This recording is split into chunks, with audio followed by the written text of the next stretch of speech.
nitakununulia mawigi na simu, nitakusawadia pochi zenye thamani, na wewe ndio waingishia, utembee kwa ustani na vioo kiwafungia.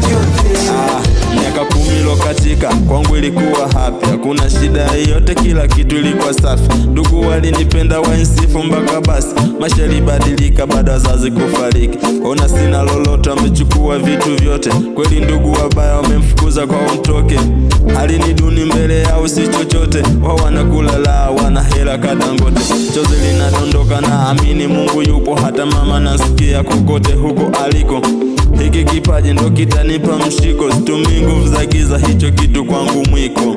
Hivi kweli hunipendi mi mwanao baba? Hivi kweli shakataa mi mwanao baba? Kwa wapi mama kanisaidia mimi? Labda nivyochakaa duniani sina hata msada.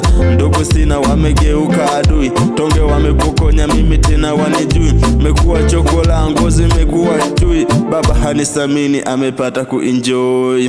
Ewe Mungu basi nibariki mimi, kitu unaweza wewe ndo na kuamini. Mpunguzi adhabu babu yangu kaburini, acha nikushukuru na kusema amen.